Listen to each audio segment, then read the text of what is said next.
Are you tired, cranky, never able to achieve the restful sleep that you deserve? Time for you to call Dr. Sleep.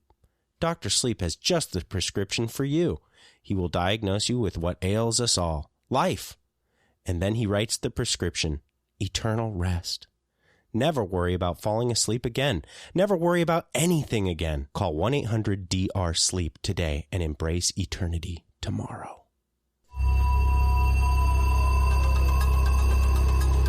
Hello and welcome to Horror Movie Talk, an opinionated and accidentally funny horror movie review show. Your panel of expert hosts each week are Dr. Bryce Hansen, who holds a PhD in spookology, and Professor David Day, the foremost expert in scare no-nos. New theatrical releases always get priority, but we also review older horror movies, both good and horrible. I'm David Day. I'm Bryce Hansen. And today I'm so stoked because, man, we're reviewing a really good movie, Dr. Sleep. But first, I'd like to tell you about our website, horror. I just want to take a moment and recognize how great of a read that ad was. That was Brennan, genuine voice level talent read Brennan of Dr. Sleep commercial. Really, sometimes he just brings it, you know. Check us out at our website, horrormovietalk.com. From there, you can find links to all of our social media. We're on LinkedIn. We're on Reddit. We're on Facebook, Twitter, the Gram, kind of. TikTok. We're all everywhere you want to be. And we do almost nothing on any of those except Twitter and Facebook. We post new episodes every Wednesday, so make sure to subscribe and leave a ratings on iTunes. You know how much that helps us? It helps us a ton. And you know what? We're not asking for much. We give you a free program to listen to every week, and really the thing that you can do that'll help us the most will be to head on over to iTunes any way you can, make 90 extra accounts, and just give us 5 stars. You don't got to write anything, just give us 5 stars. We appreciate it. Yeah, it's the difference between, like, if we're on the chart at position 140, if we get one review, we like skyrocket up to like 30. Yeah. And if we get two, we're up in the top 10. No, that's not true. But, no, we're up in the top 10. Please leave us a rating if you haven't yet. Yeah, for sure. Like I said before, we're reviewing Dr. Sleep. I did not expect I came into this movie being super worried, and it put my mind at ease because I'm a big fan of The Shining, man, and I just was I'm a big fan of Kubrick, and I'm a huge fan of The Shining that Kubrick did, and this did not disappoint me. We'll start out the show by giving a brief review and our score for the movie. We score on a scale of 1 to 10, 1 being a miserable dredge, where you're disappointed, angry, and sad that you had to watch it, 5 being an average film that hits all the expected marks, and 10 being so good that it transcends genre boundaries. After we give our score, we'll get into spoilers and take a deeper dive into what we liked and hated about the film. And later in the show, we will be doing Taglines, the most common game that we play at the end of every show, where we come up with alternate taglines for the movie that could work or make you laugh or make you cringe. Mm-hmm. So, as I said, we went and saw an early screening of Dr. Sleep. We were lucky enough to get in about a week before. A week and a day before it's going to come out in regular theaters. Yeah, so this is going to hit a day before you're able to see it. So keep that in mind. You should probably check it out this weekend. I highly recommend it. I was when we watched this movie, I was treated to what I believe to be the best horror blockbuster of the year. This is the movie that Brightburn told us it would be. It's a compelling. Stick with me now. You'll see where I'm going with this. This is a compelling superhero story with a horror twist. And on top of all that high praise, I truly believe that this is a worthy spiritual successor to The Shining, Kubrick's Shining, which is one of my all-time favorite movies ever. Dr. Sleep is impressive, serious, and fun. And here is the trailer.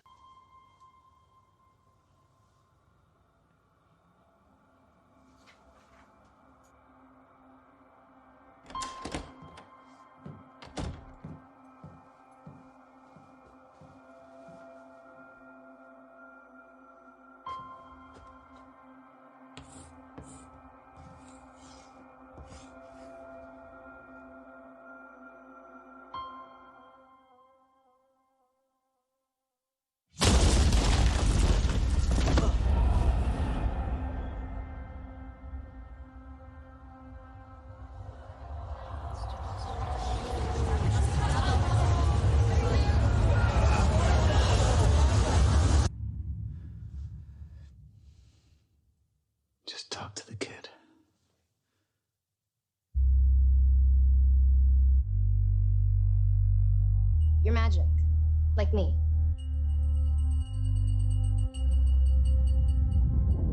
I need you to listen to me. The world's a hungry place. A dark place. Hi there. I only met 2 or 3 people like us. They died. When I was a kid, I bumped into these things.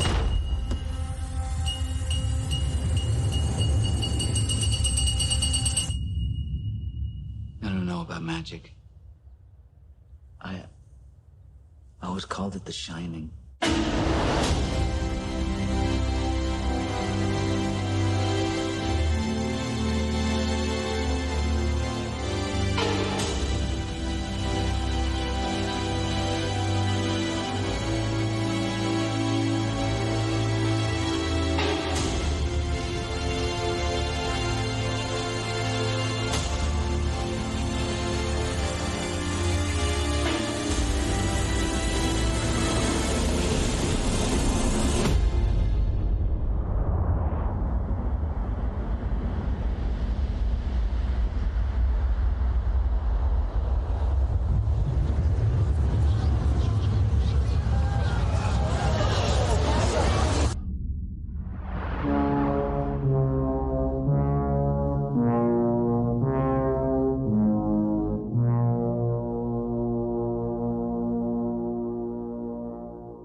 So that trailer is mostly a lot of visuals, obviously, and man, I really love that song towards the end of that trailer.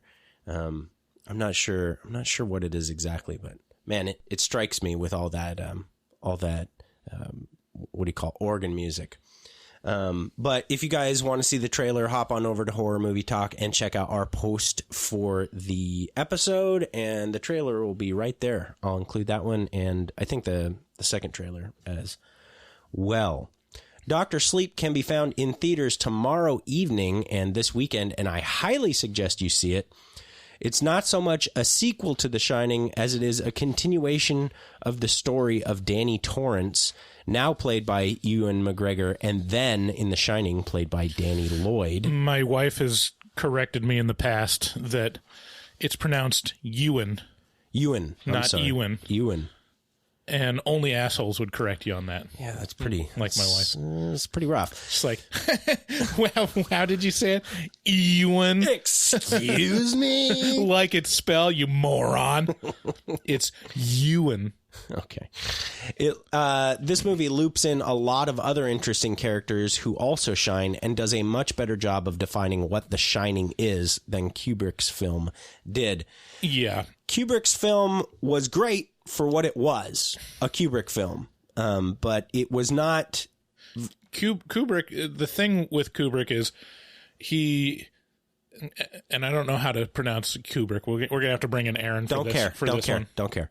I don't know if it's Kubrick or Kubrick or Kubrick. It could be Kubrick. We all know who we're talking about. Let's just say Kubrick. Okay, so a Kubrick film, kind of the reoccurring theme for me is it looks fantastic and it is cold when it comes to emotion. It's perfect. It's very, very detached, and there's not a lot of humanity in it. It's just like these are pieces in a chess game. Yeah, and you get to watch them as I put them in the frame beautifully. I love it. I think that must be why I love movies like The Killing of a Sacred Deer. It's so clinical. Yeah. I grew up watching Kubrick films and Kubrick. Oh, okay. And it's great. I really love his style. But as far as the story goes, it was very hard to eke out what exactly The Shining was, and this movie really details all of it. Yeah, for me The Shining, when I watched it first, I had heard of how great of a horror film it was and how great of a film it was. And I watched it and I'm like, I don't get what's going on. I can't believe we're going to have you review it next week. I know. It's going to be great. So I'll give this fair shake. Well, here's what I'll say is that since then, I've read or listened to the audiobook. Again, my wife would tell me that, I can't say I read the book because I listened to the audiobook. Jesus she's Christ. very particular. So I listened to the audiobook of The Shining, and then I'm able to go, oh, that's what it's about. Yeah. That is the actual story. And it makes a whole lot more sense. Yeah, Kubrick definitely decided to tell his own story with it. But also, I mean, he did a great job of... in terms of the feel of the dread and the feel of the horror itself, thematically, it's the same, but it's told in such a different way, and it doesn't tell you exactly what is going on, which is something that Jack Torrance, which is something that I love. I love those things. I love it when they don't tell you. Yeah, there's an element of The Shining that has been so mysterious for all these years to me. Like I've never read the book. Yeah, so if you go into Dr. Sleep and you're expecting the same aesthetic of just looking clinical, looking fabulous, and having a bunch of disjointed scenes of creepy stuff, it's not going to be that. It is an actual well laid out storyline on film. It's going to be just very akin to anything that you're going to see in theaters, but it has great scary moments. Yeah. Dr. Sleep follows Danny through some of his childhood immediately following the death of his deranged father, Jack, and it picks up the timeline in 2011 and then again in 2019. This movie uses a parallel plot structure to introduce us to the important players in the story, which it weaves together into one cohesive tale that had me fully bought in. Danny grows up, beats his demons, and settles down into a job where he excels, and then his life gets turned upside down by a little girl who shines, just like he did when he was a little boy. He eventually takes her under his wing, the same way Halloran took Danny under his. There is a definite bad guy in this movie, which I won't go into until the spoilers section, but from what I can tell, the critical response to Dr. Sleep, the book, was favorable with exception to the bad guy. I can see how it might not translate well on paper. I don't know. We'll have to talk to Bryce about that. But the baddie in the movie was fabulous and iconic to me. Yeah, I think... Well, I wonder what the... Are you talking about the collective bad guy or the leader? The collective. Well, yeah, in the book, it's a little more explicit with what Stephen King's intentions were for portraying it, and it's a little less clear in the movie. But no, I mean, I don't see any problem with the bad guy in the book or in the... I think people take issue with what it's called, with not their name, but like how you might. We'll get into it. Yeah, we'll get into it. The sound design in this movie was impressive as hell to me. It kept me in the moment and feeling the tension the whole way through. There's a heartbeat that is loud and pervasive, basically throughout like 85% of this movie. The visuals were well thought out, slow and meticulous. This movie actually had some very cool panning shots, which I mentioned in our last episode, which covered the lighthouse.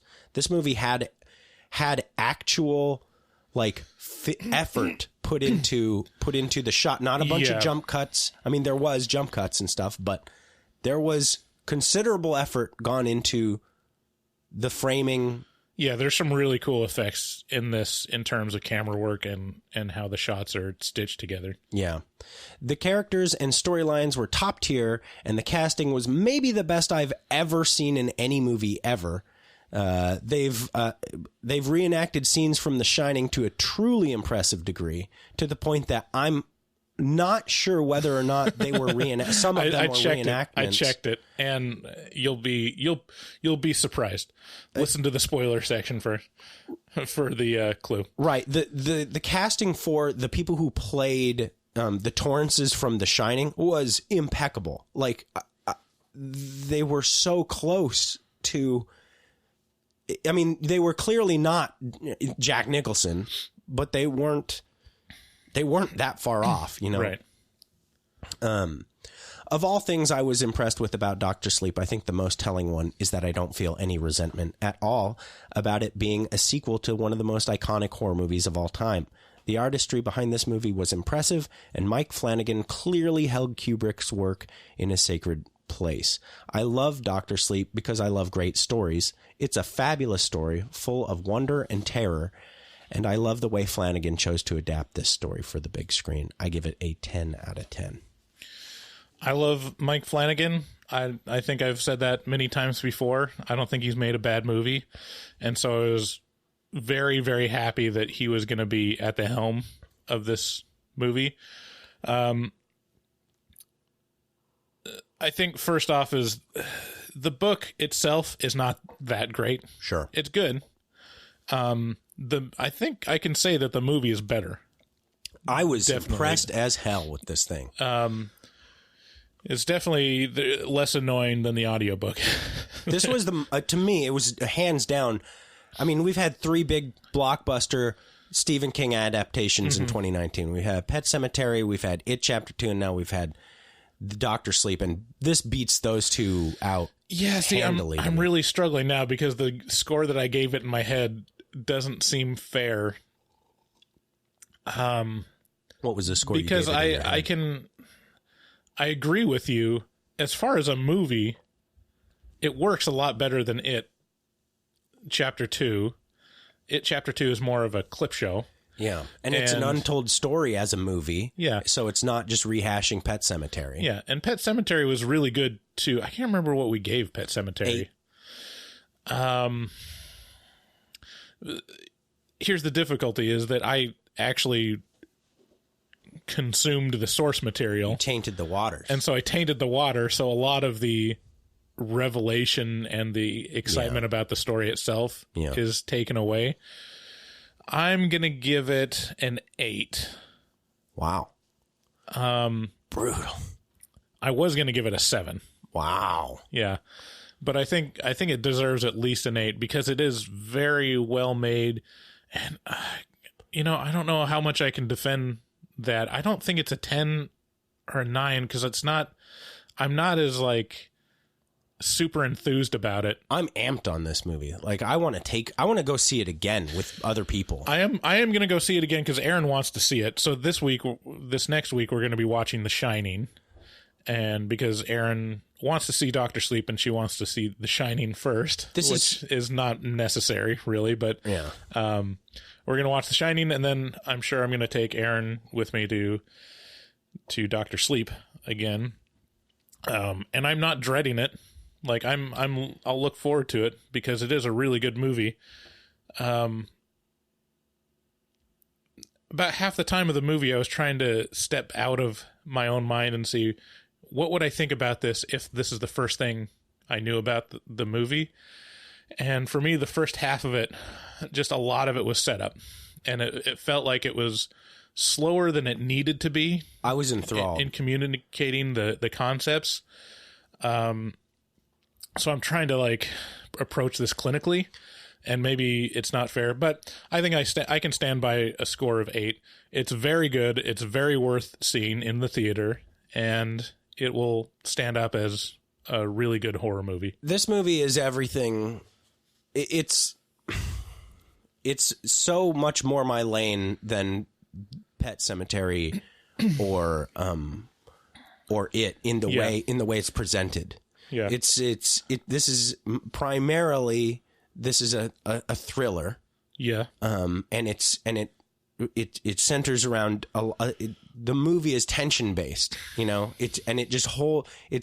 which I appreciate. It's not a jump scare factory like It. Yeah. It's not it's not kind of a linear. It's not quite such a linear story as it's a simple story like Pet Sematary. Yeah, it's a little more like a sci-fi thriller too, because it's almost like it's 2 types of genres put together in a sandwich. So it has the horror elements, which there's a lot of callbacks to The Shining and the type of horror that's in The Shining, but the majority of the movie is using The Shining as magic. As superhero powers. It's like closer to like Harry Potter. It really felt, like I said about the Brightburn thing, like I want to defend that for a moment. These are basically superheroes who all have different powers. Right. That, you know, that are all united under this banner of shine. Right. And it's a great, like, and what I love is they did not sell it as that. Like, in this day and age where it's like, all you got to do is slap superhero on a title, and then people are like, oh my God, I'm going to cream my pants. Instead, they just went, no, man, this is just a successor to The Shining. And then it just happened to be about basically superheroes with fucking awesome powers that they never say are powers. They're just like, it's magic. And then they're done with it. They just talk about it like this is The Shine. Yeah. Yeah. Which is cool to me. Anyway, so that's our score. And with that, let's get into a few plugs for ourselves. If you guys like the show and want to help us out, you can certainly do that by heading to our website, horrormovietalk.com. And up in the top, there are two buttons. There's a button for Patreon and a button for Amazon. And the Patreon button will take you to, guess what? Patreon. Our Patreon. And from there, you can join one of our tiers. And you can get access to a long-running podcast that has been going on for about, 5 or 6 months now. Mm-hmm. That is Patreon only, and it is us after the show. So we call it the Afterpod. You can get access to the Afterpod. You can also vote on which movies we are going to review each month. You can also, you can get early access to episodes. Yeah, early access to episodes. So check us out on Patreon. Also, like I said, the other button is Amazon. If you click that button before you do your shopping on Amazon, if you bookmark it and all that kind of stuff, every time you spend money on Amazon, you will be kicking a little bit of that money on over to us. Also, Shudder has been kind enough to give us a coupon code for 30 free days of Shudder, which is a streaming horror service. And I got a little high the other night, started watching Creepshow, their new series, and I had a very fun time. I don't know if it was because of Creepshow or because I was a little high, or what it was. It's probably a little of both. A little of both. But you can get 30 free days of Shudder instead of their stupid 7-day free trial if you enter HMT at checkout. And finally, make sure you check out our resident artist, Dustin Goebel, a professional artist who fucks hard. Check out his Stranger Things art book that he was featured in Visions from the Upside Down. It's a pretty legit book, and it's a hardbound book that over 200 artist fan works were officially licensed in by Netflix.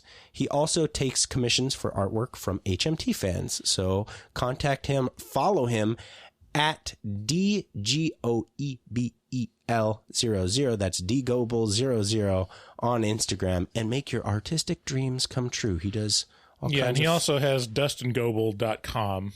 Oh, there you go. Is his website. I just want to thank any Horror Movie Talk fans that have followed him on Instagram. I asked him, and he did say he noticed a uptick in followers in Instagram after our plugs. So thank you for supporting him and us. His art for the last month or so of posts is fantastic, and we've got a lot of compliments. He is... Dude, it's really like I can't believe we don't how deserve he is. Dustin, but I love his art because it's support him while he's our artist, because he's going to realize, like, I'm just giving them this this great art for free, Bryce, and then he's going I'm to have to cut out so much of this episode if you don't stop, and then we're going to just have to tell people stop. Let's go into spoilers. All right, so yeah, I mean, this is an important section because it hasn't come out yet for the majority of people, unless you saw it a week early with us. We're going to be talking about spoilers, so head on out and then come back after you watch the movie this weekend.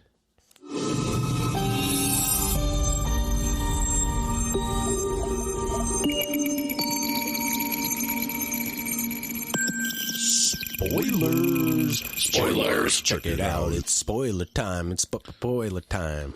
Okay. Give me some of that voice back. All right. So this movie starts with a drone shot of a campground, very similar to. So yeah, I mean the overhead shot of a street through trees now has been so overused that it's the Shining shot to where when they use it in the sequel to The Shining, you're like, okay, all right, we've seen it. Yeah. So it starts with a little girl coming out of basically a camper at a campground. Yeah. And she's like, "Bye, Mom. I'm going to pick some flowers." And then she kind of like walks by the lake, and there's this beautiful woman sitting with a top hat on by the lake, and she's got a bunch of flowers. And this little girl kind of walks up to her, and she's like, "Hey, flowers." Taking a lot of good notes there, David. Well, I mean, yeah. What are your notes? What did she say? Stuff. Good one. Okay, so basically, it's revealed that this woman sitting by the lake is she has a hat and it's magic, and she's kind of a. It's a real Pennywise moment. Yeah, like she's a little too eager to talk to this girl, and she's like, "Hey, come on over here. How are you?" It's this little girl. And then her friends show up in the forest, like surrounding them. What was that shot reminiscent of? Just like the it felt like it's kind of like the twins in The Overlook. Yeah, but it's surrounding them. It felt like the trailer for Pet Sematary, where there were all those kids walking down that trail. This is like, ugh. Or it's kind of like Us, the family standing in the distance. That's what it is. And then they slowly make their way towards her, and the girl's like, I gotta go. And then Rose is like, no, stay. Don't you like magic? Yeah. And don't you like flowers and magic? And so she makes like a flower appear in her hat, and then she eats it. Yeah. And the little girl's like, don't eat flowers. You're not supposed to eat the flowers. And that's when Rose says, it's the special one. You got to eat the flowers. It's the special ones that taste the best. And it is a great scene. Yeah. It's a great way to start the movie. And then we're back with young Danny from The Shining, basically. And the iconic shot of him on the tricycle going down the hallway. Yeah, and he stops in front of room 237, which of course houses the old naked bitch. Yeah. Okay, so this is an important thing. I'm going to derail your bullet points for now, because this is something that people are going to be asking after this movie, and it's something that we debated on the car ride home. How many of the shots from The Shining did they use in this movie? How many shots from the original movie, The Shining? So I mean, in terms of the actual footage, like Kubrick shot, film, did they use in this? It felt like I at least one or two spots where I was like, that's The Shining. Like that's from The Shining. So what are the two? Because I looked it up and I found out what it was, and the answer will shock you. I can't recall exactly, but I believe that one of them that I was like, oh, that's got to be was a picture of Danny in the hall in the like the ballroom or something like that, I think. And then another one was, what was his wife's name? Mrs. Torrance? I can't remember. The mom, whatever. Either. Played by Shelley Duvall. Shelley Duvall in the bathroom, huddled the iconic, in the corner. axe through the door with her screaming. I feel like at least those two, but I feel like there was a few spots where I was like, that's from The Shining. So I'm going to say 2 spots, but I don't know. Okay, there were 3. Okay. The shot where it's the helicopter shot going over the lake with the island. Okay. The shot with them driving the car. I think there's 2 shots of them driving the car towards the overlook. Okay. And they're digitally altered to add snow. Oh. Because it was impossible for them to recreate those shots. Those were the only shots. Okay. It was just some of the driving shots. Like I said, this movie it is fucking amazing. Like, I'm telling you, you will watch it, and they don't use any clips of Shelley Duvall. They don't use any clips of Jack Nicholson, but it'll trick you to think like that's from The Shining. Yeah, we right? came out of the movie, and I said to Bryce, that's got it. Like, there's several shots that they pulled directly from The Shining. He was like, I don't know, man. And I was like, if not, this is the most fucking impressive movie I've ever. Yeah, the shot with the axe coming through the door and Shelley Duvall screaming is so iconic. Like, they use that in every clip show of horror moments. Like, remember horror movies? Yeah, it is the iconic shot of Shelley Duvall screaming at an axe blade coming through a door. And it tricked me. In that moment, it was perfect. Yeah. The only thing different was her face was a little different. Because it was played by a completely different actress. Yeah. And and then the other shot with 40 years later. Yeah, and then the shot with Jack Torrance limping down the hall with the axe is also another one.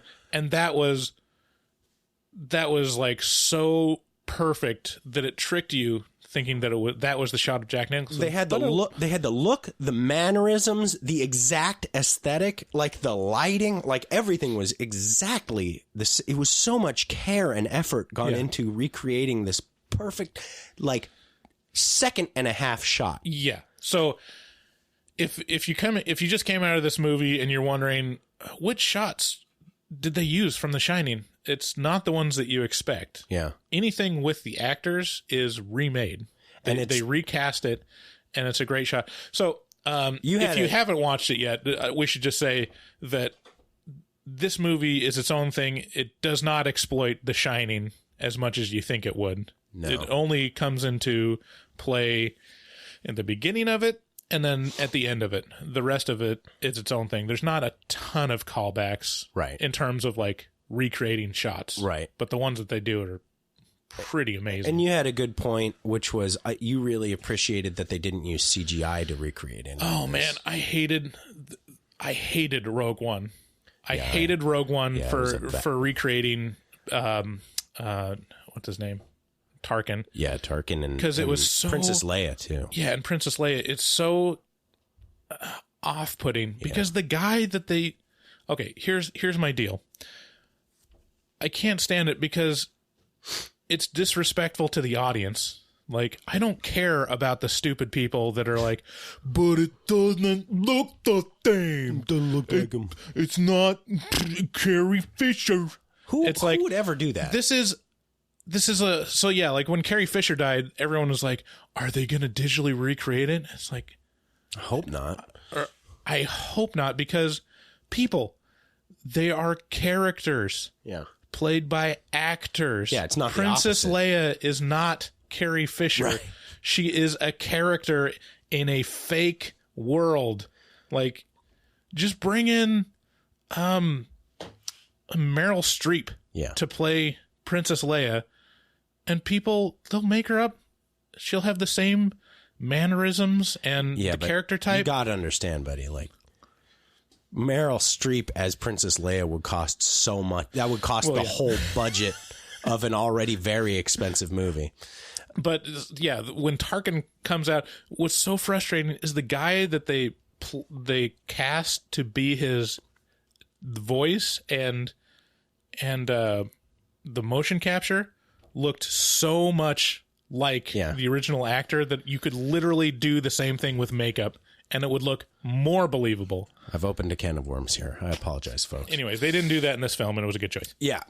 Now, little Danny is at his new apartment with his mom, and they're living their best life, trying to anyway. Sans his insane father, who spoilers for The Shining, froze to death in the wastes of Colorado. Yeah, I think it doesn't open up directly after the events of The Shining Right, it's a with this little shot. It's time. probably like a year or two afterwards, and they've kind of settled. And Danny hasn't talked really. He hasn't really talked to anybody, but it's shown to us that he can't go to the bathroom. Like every time he gets up at night to go to the bathroom, he walks down the hallway, which is Jenny Slate says in her Netflix special. She says, and then I walk out into the hallway, which is the scariest place in America, in the United States. He walks into the hallway, he looks down the hall into the bathroom, and then that hand, in the bathtub reaches back, and that old lady, that naked old lady ghost is standing in the bathtub. And so he can't go to the bathroom. He just stands in the hallway and wets his pants every time. And I don't know if it's every time. It might have been just that time. Well, I would prefer to think of it as every time. Yes. A recurring. Just like a permanent puddle. Yellow stain on that part of the carpet. That's right. But if it were me, I would just whip it out and start peeing towards the ghost. Just start a little golden shower action. Maybe that's what she was there for. Maybe she just really likes golden showers, and she's just sticking around the bathroom. That's why she hangs out in the tub. Yeah. Yeah. It's a lot easier to clean up that way. There you go. From personal experience. Well, we'll never know because Danny goes and kind of sits on a bench with Halloran. Halloran is not the groundskeeper. He was the groundskeeper. He was the old groundskeeper. Yeah. At the Overlook Hotel during the original Shining. He's the black man who basically took Danny under his wing. And Halloran says, "Look, Danny, not only do you gotta start talking again, but here's a way to deal with all these things that are after you. You shine real bright, and these ghosts are." They see that light coming off you, and they look at it as food. So they're going to be drawn to you because you woke them all up. You're at this place, and this place is a place that basically eats people like you. And so here's how you deal with it. You have this box. You see this box, and he shows them this little tin box. He's like, remember this box and make one of these. You're going to rebuild this in your mind. And you're going to put them there. He doesn't say all this outright, but this eventually unfolds, and I want to make sure that I get the full explanation of the box down. So eventually, throughout this movie, Danny conquers all his ghosts. That night he goes home, and he's sitting there on the couch watching cartoons with his mom, and he has a moment where he looks resolved, and he gets up and he walks off into the bathroom, and there's the ghost, the golden shower ghost waiting for him in the bathroom. And he closes the door behind him, and there's a bunch of screaming, and it doesn't sound like him screaming. And basically it's revealed as the movie goes on that he locks all these ghosts up in his mind. All the ghosts from The Shining that haunted him, like the twin girl, the Doris Derwent, and the old lady, and the butler. They're all contained inside Danny's mind. And Lloyd. Yeah. Yeah. And so he dispatches the woman from room 237, and then we kind of fast forward to New Jersey in 2011. So that was roughly 1981, 82. And then we fast forward, 30 years, and now we're in New Jersey in 2011. And it is very clear that Danny is an alcoholic and runs with a bad crowd. Yeah, this scene is basically serving as Danny's low point, right? His rock bottom for his character. And it has made a much bigger deal in the book. I'm sure. And a lot more called back to it. And I'm not sure I would have shot it this way in this order. Yeah. But it shows him, getting real drunk and partying with this girl from a bar. And then he blacks out and he wakes up next to her. She's naked. And, they probably did it. They were doing coke. And then he gets up and is trying to find stuff. He checks his wallet and realizes that he spent all of his money. Like, he doesn't have any money for rent. Or that or he anything. realizes that she stole it. Well, it's a Because little he more says to clear. Halloran, she stole it. She stole my money. No. See what really happened. See, this is why That's what he said to Halloran. that's how he viewed it. What he said was, I spent the money on coke for her, so basically she took my money. Like I see. it's a roundabout way of saying it. He checks his wallet, it's completely empty, and then he's like, oh fuck, and then he checks her wallet and there's money in it, and so he takes it. Yeah. And as he's walking out the door, this little baby with the fullest diaper in the world comes waddling out, searching for mommy, and he is like, picks up baby, puts it next to naked mommy. Naked mommy who has thrown up all over the bed. Yeah, it's just the saddest. This is truly like really wrecked my soul. Yeah, in the book it was even worse. Like in the book, the description of it and his thought process was, he is it's kind of like Les Miserables. If you've ever read that book, it kind of undercuts the reality that these are bad guys, like bad guys with bad intentions, and are not. They feel irredeemable. Right. Because they just are terrible people making terrible decisions. Anyway, so in the book, not only did all that happen, but also there was still like coke out on the table, and like the kid was starting to go towards it and saying candy. Yeah. And so he's like, just underline how bad of a situation this was. And Halloran appears to him as a ghost that says, "Hey man, you can't take all of her money."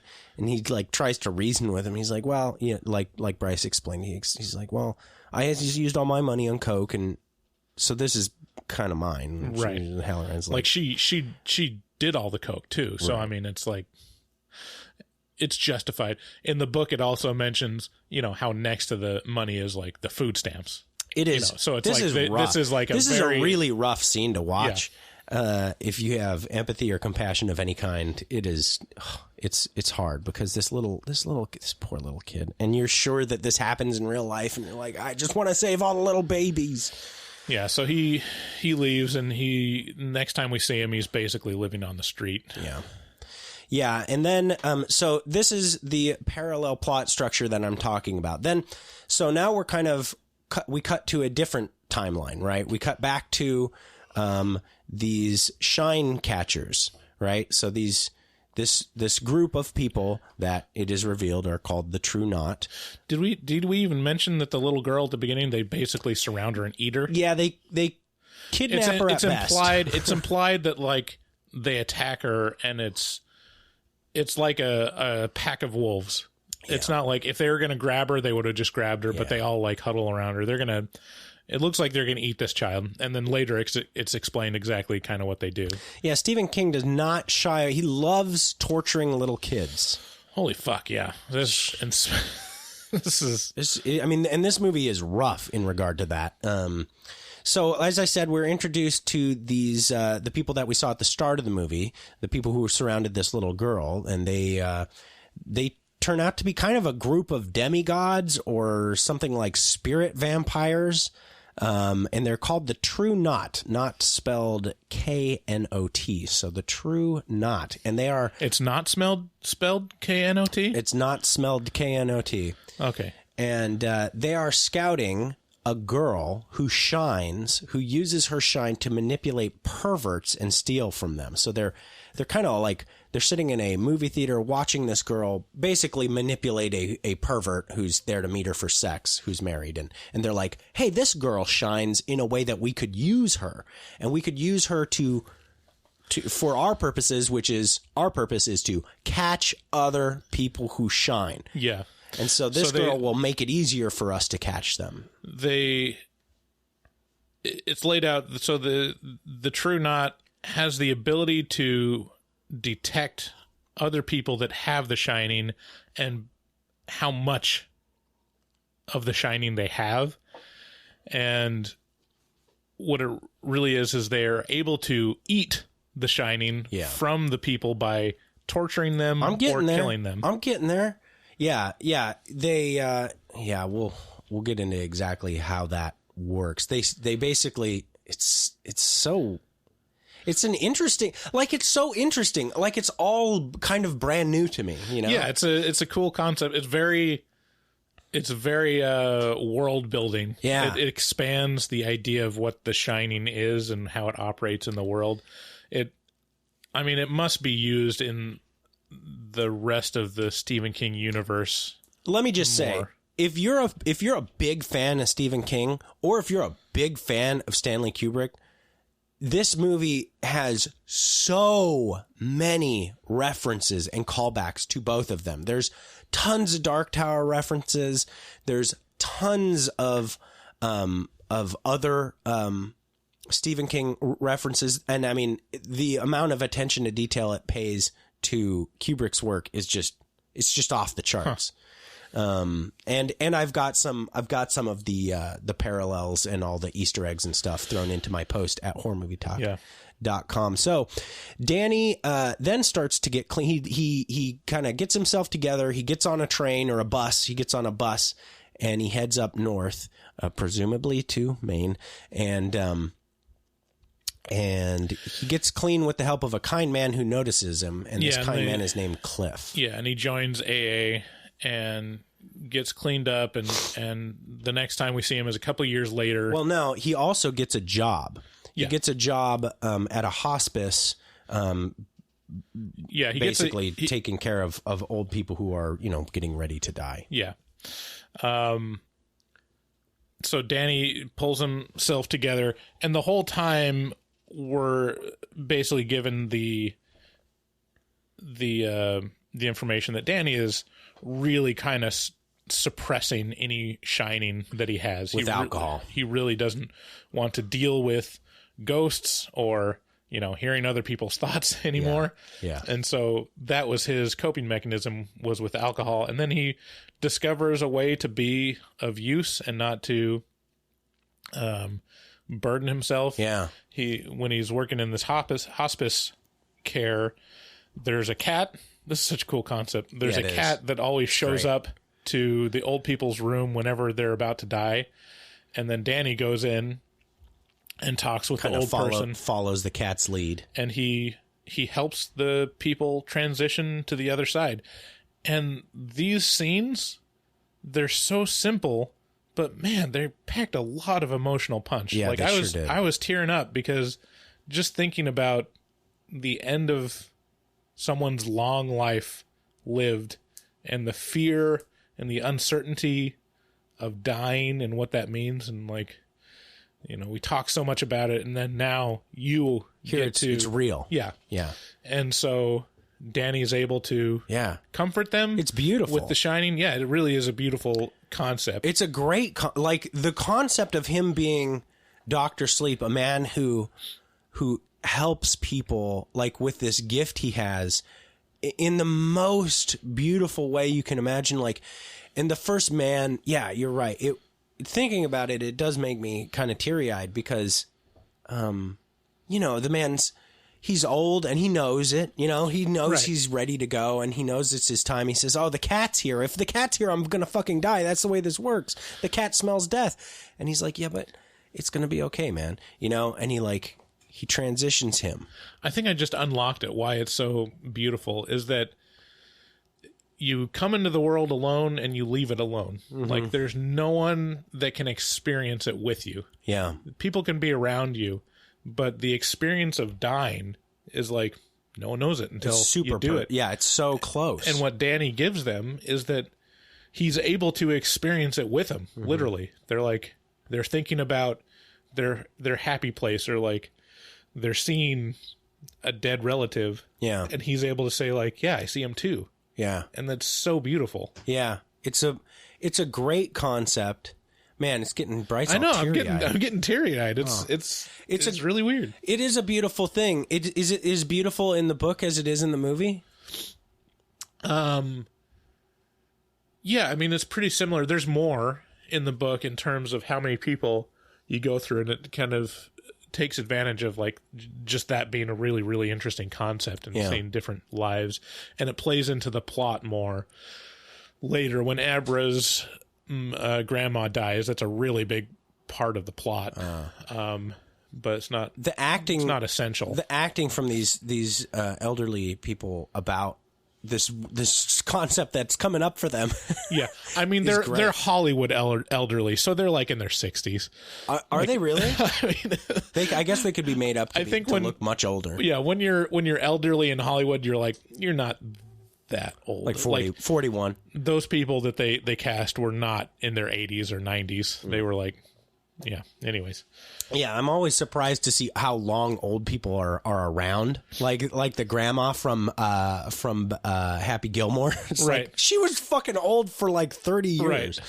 Right. Anyway, so he finds his true calling, being Dr. Sleep, and then we jump to 8 years later. So now it's present day. Now it's 2019. He's sober. He's been in AA. He's been with his buddy Cliff, who helped him get a room in this house. And he's also been talking via the Shine to a little girl who also obviously has the Shine, using a chalkboard that you've probably seen in the trailer if you've seen the trailer. And she just says, hello, good morning. And he says, it's time to go to school or whatever it is. Yeah, the girl's named Abra, and we're given a couple glimpses about her. There's not really a ton of character development with Abra in the movie. No. But the important points to hit on her is that she has the Shining, and she's super powerful with the Shining. She's basically what Danny was back in the Shining, like that level of power. Yeah. And being super impressive. I don't know if is it in the movie when Dick Halloran asked Danny to be like, hit me with all you got? No. Okay. No, it's not. In the book, Dick Halloran is talking to Danny with his mind, and he's like, just if a ghost comes to you, just like, hit him with your Shine, like give me like a 10, and then Danny like hits him with like, hey Dick, in his mind, and it basically like almost kills him. Wow. Because he's so powerful. Hey Dick. Yeah, so this is actually a good spot to take a moment and talk about the Shine and what it is and how it manifests. And so it's basically a superpower. Mm-hmm. Everybody has a little bit of a different Shine. It was alluded to that the first girl in this movie had some sort of affinity for flowers. Like it was that specific. Her Shine had something to do with plants and just a natural knowledge of either where they were or what they were or how they worked or all of the above. And then there's other people who can make people like their specialty with the Shine is to make people do things. It's basically the same as mutants in the X-Men. It's exactly it's a mutation that gives you superpowers. Yeah, and some people are so like Danny and Abra are so incredibly gifted with the Shine that they're the Superman of Shine. They can do all kinds of things. They can project themselves into your mind.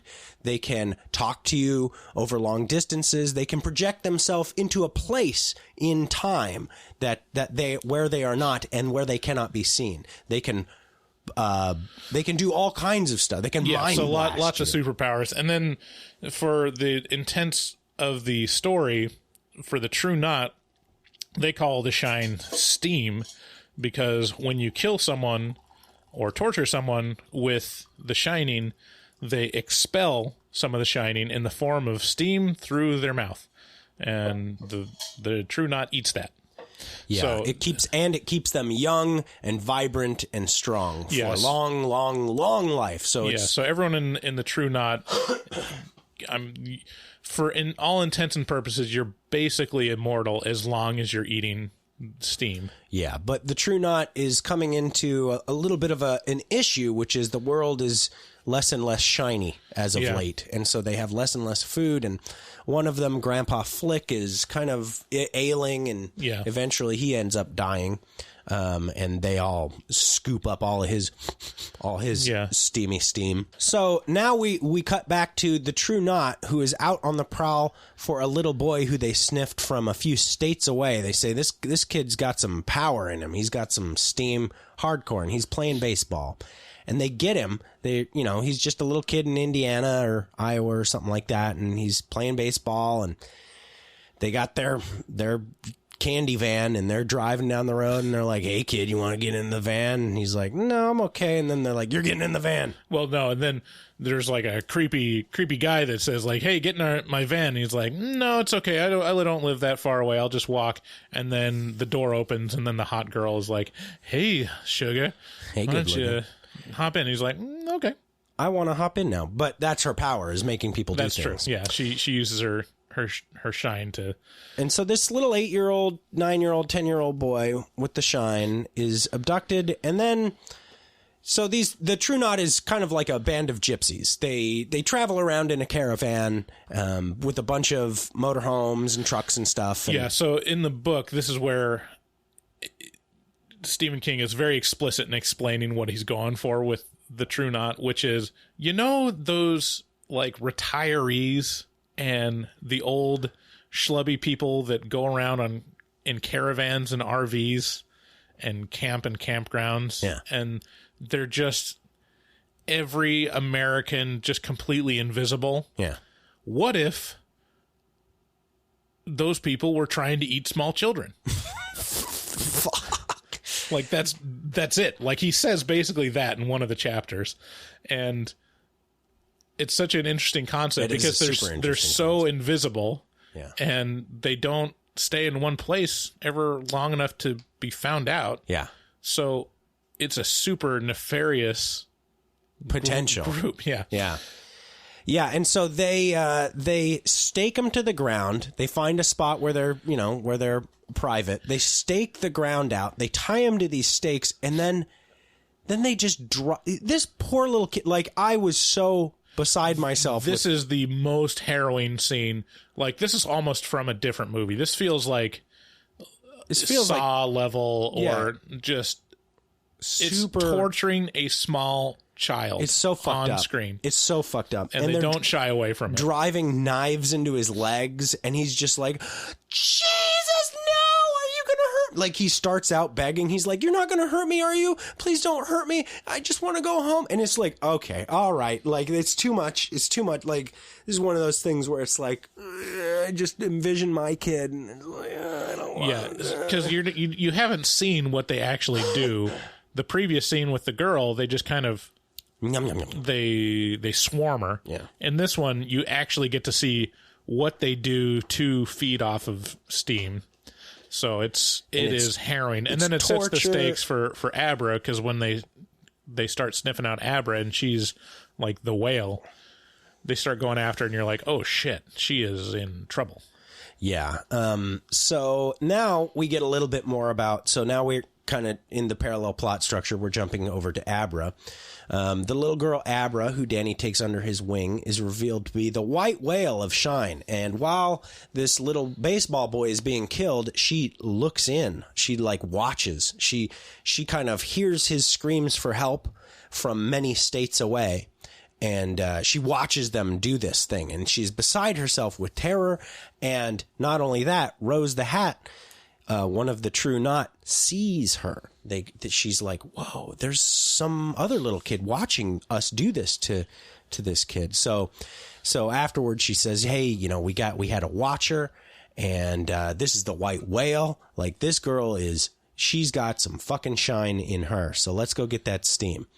And so while Rose is her role in the True Knot is kind of acting as the compass, basically. Like, she's the seeker of kids with shine. So she can kind of like astral project herself across the world and kind of like do a broad search and then narrow it down. So she finds this little girl and jumps into her basically her psyche. She jumps into her mind, and she starts looking through this file system that is supposed to stand for the mind of young Abra. And Abra degloves her hand. Yeah. There's several. The last half of the movie is basically the True Knot coming after Abra and or Danny and them setting traps for him. I cannot tell you how cool some of these sequences are. Yeah.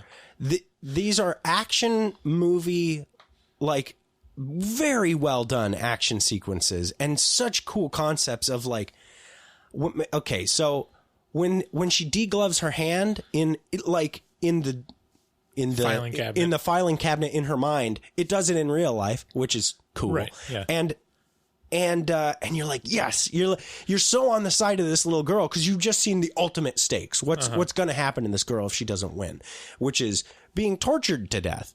And then, like, at this point, it kind of, like Bryce said, it does kind of devolve into a chase sequence. I mean, a long devolve or whatever. I mean, basically, not devolve necessarily, but Danny and Abra are trying to catch and trap the True Knot because they realize how dangerous they are, because they're the only ones that are able to witness what they're doing and the danger that they represent currently and in the future.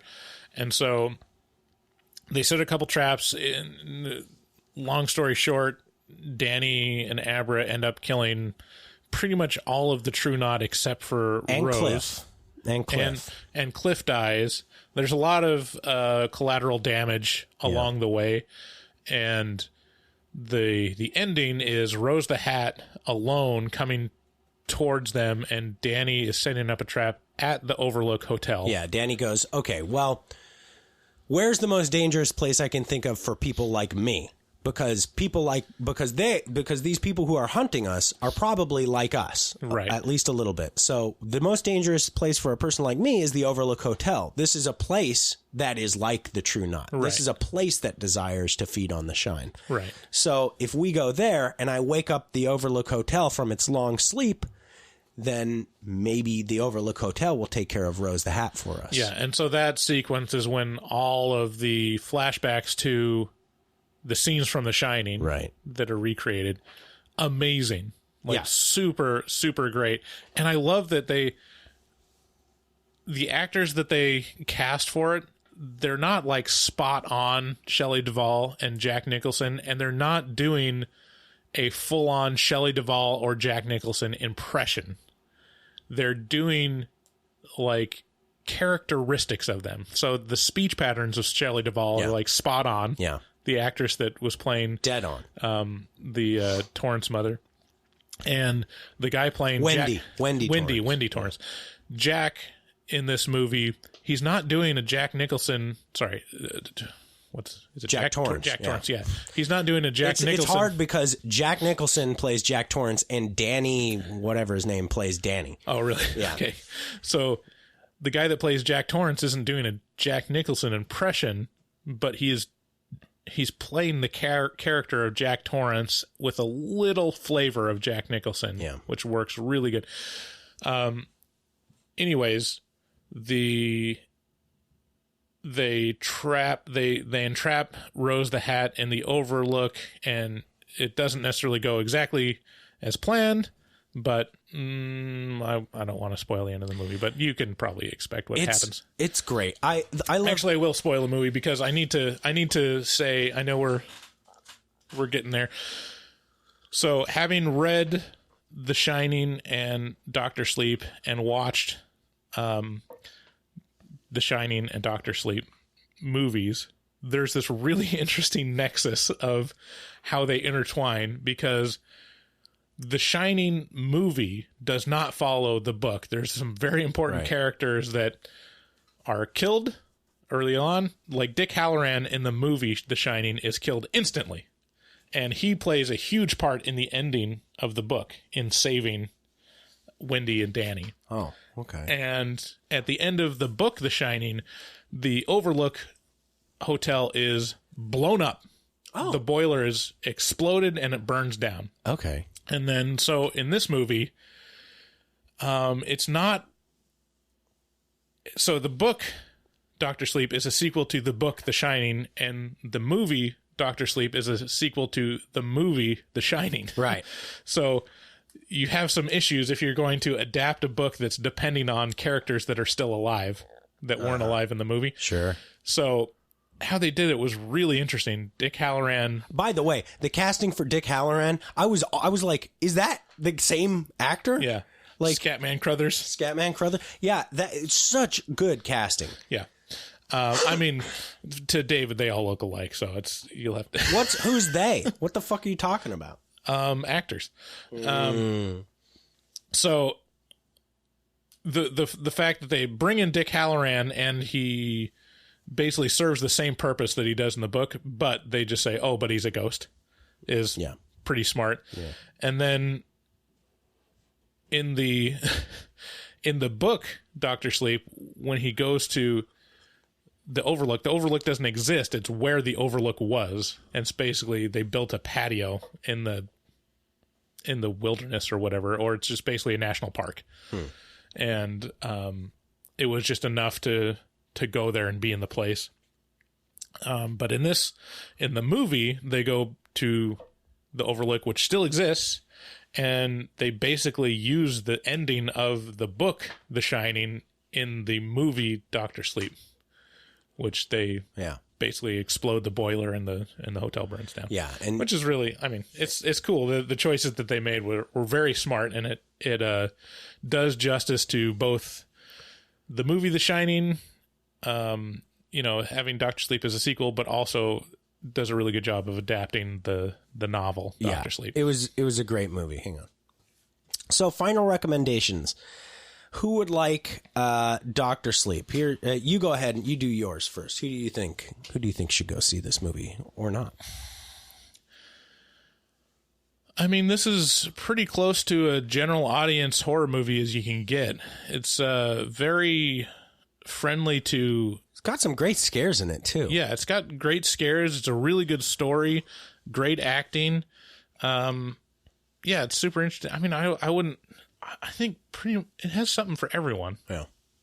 This is a good date movie. It's for your wife or girlfriend that's not super into horror movies. Look, I'm not a big fan of long movies, and this movie is even longer than The Shining by about 6 minutes, and I loved it. And, even The Shining feels a little long to me, and I love that movie. But this movie, it earns every bit of itself to me. What I'll say is, if you want much more info on what The Shine is and how it works, Dr. Sleep can help you out. More than that, it's a fabulous story for the big screen, told by a man who really cares about the craft. If you're a fan of either Stephen King's books or Kubrick's adaptation, this movie brings you back to the place it all began and puts a fitting cap on it before it sends The Shining off to Slumberland. Off to Slumberland. And with that, let's get into taglines. A very fitting intro.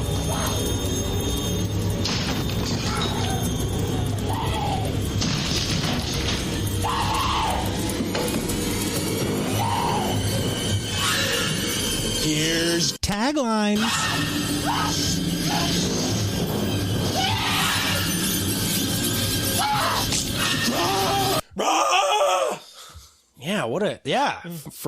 For once it makes perfect. It lines up perfectly. And next week it'll be great too. Okay, so I'm going first with taglines here. Okay, so let's I think I got it all queued up. Are you ready for me? Here we go. Oh, I should preface this by saying Taglines is a game where we make up alternate taglines or just make funny jokes about the movie so that you can laugh or cringe or something like that. So here is my first one.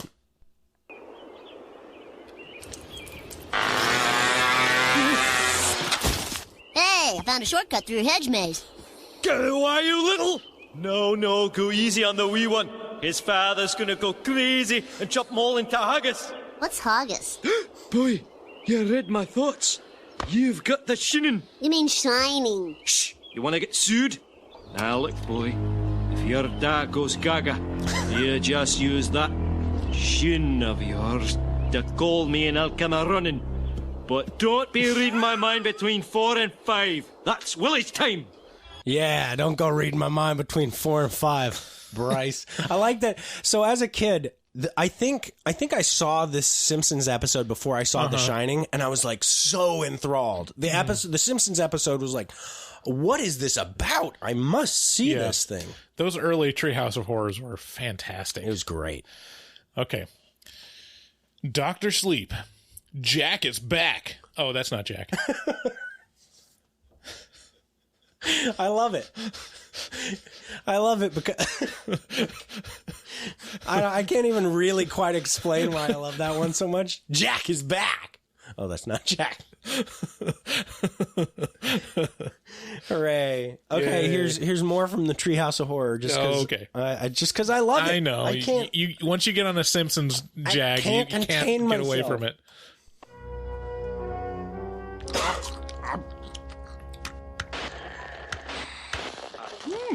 Cable's out. Think I'll have a beer. Not a drop in the house. What do you know? Homer, I'm impressed. You're taking this quite well. I'll kill you. I'll kill all of you. Homer! Sorry. Don't worry. It's plenty I can do to keep myself occupied. Maybe I'll check out that axe collection. See you later. Mom, is Dad Wait. gonna kill us? We're just gonna have to wait and see.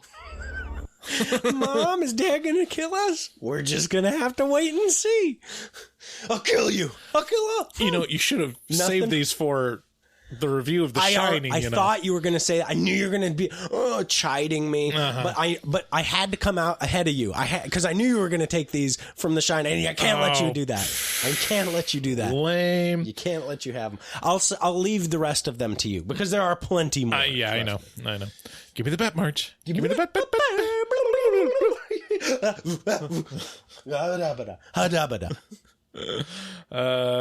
Okay. Dr. Sleep. Hello, I'm Shelley Duvall. Hello, I'm Shelley Duvall. Hello, I'm Shelley Duvall. Hello, I'm Shelley Duvall. Hello, I'm Shelley Duvall. This is Mother Goose. I'm Shelley Duvall. Hello, I'm Shelley Duvall. Hello, I'm Shelley Duvall. Hello, I'm Shelley Duvall. Hello, I'm Shelley Duvall. Hello, I'm Shelley Duvall. Hello, I'm Shelley Duvall. Hello, I'm Shelley Duvall. Hello, I'm Shelley Duvall. Hello, I'm Shelley Duvall. Hello. I probably should have saved that one for The Shining too. I love it. It goes on for another 20 seconds. Hello, I'm Shelley Duvall. I love it. That was from Mother Goose Tales with Shelley Duvall, right? Yeah, something like that. I remember that from my childhood so hard. Oh, man. It's hitting me so hard right now. Jesus. Okay, so I was basically on a Simpsons jag, pretty hard. I know how you I can't do a clip for this, but I just couldn't get the Simpsons out of my mind, and so this is devolved into. I'm sorry, you won't know what this is unless you watch the Simpsons heavily. So, Dr. Sleep, he makes you laugh, he makes you think with the monkeys. Jesus. I'm a slave to it. Okay, Dr. Sleep.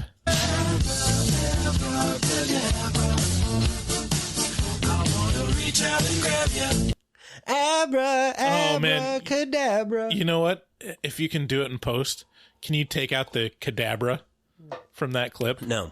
I want to reach out and grab you. That's what I should have done. Oh, that's a good one. Yeah.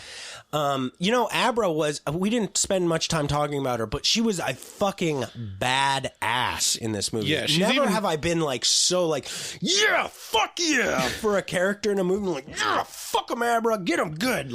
Yeah, it's even better in the book, actually, because in the book, when she's in her mind capturing Rose, she turns into a Valkyrie. Wow. She's that... kind of like that that action figure that was on her side stand. I thought they were going to do that scene in the movie because they kind of focus on this one action figure on her bedstand. Oh, yes, that's right. And in her dreams when she's attacking Rose in the book, she turns into her favorite superhero, and she's on a stallion and with a full plate medal and a spear or something that's really badass. Dude, she was so badass in this movie. I was just rooting for her. I'm so glad, and then the end, good ending.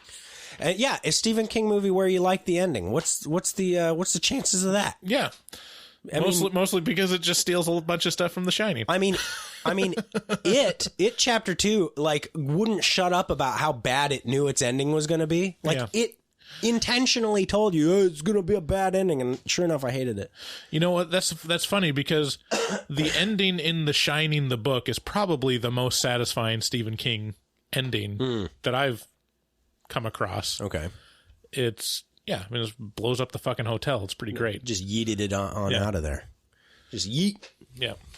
Okay. And let's see here. What else? You got any more taglines there, big guy? Nope, that was it.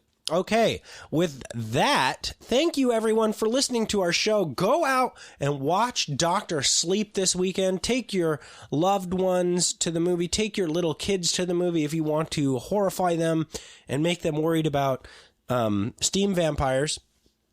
Share our podcast with a friend. Hop on iTunes. Give us a rating. Give us a review. Give us whatever you'd like to do.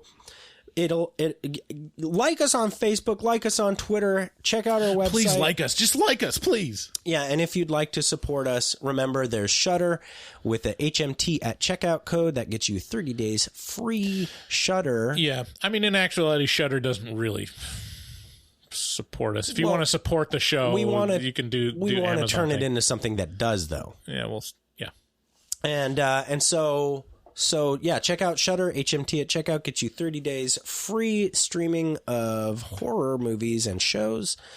Also, more direct method of support would be our Patreon, which gets you access at a certain tier, I think a $5 tier, gets you access to a whole nother podcast that we do called The Afterpod, where we just leave the mics running and we talk about what's been going on with our week and things that we love, things that we hate.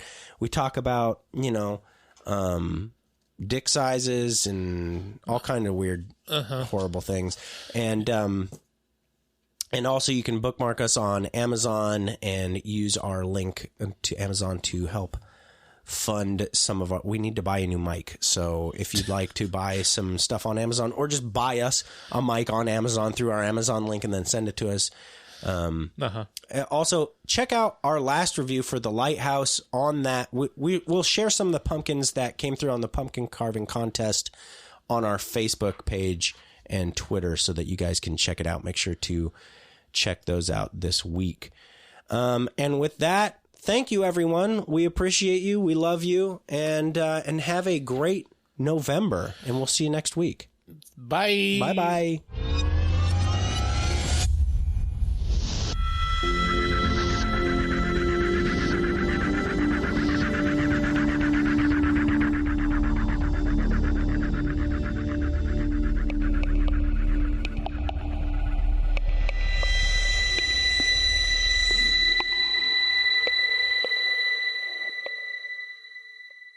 Are you tired, cranky, never able to achieve the restful sleep that you deserve? Time for you to call Dr. Sleep. Dr. Sleep has just the prescription for you. He will diagnose you with what ails us all, life. And then he writes the prescription, eternal rest. Never worry about falling asleep again. Never worry about anything again. Call 1-800-DR-SLEEP today and embrace eternity tomorrow.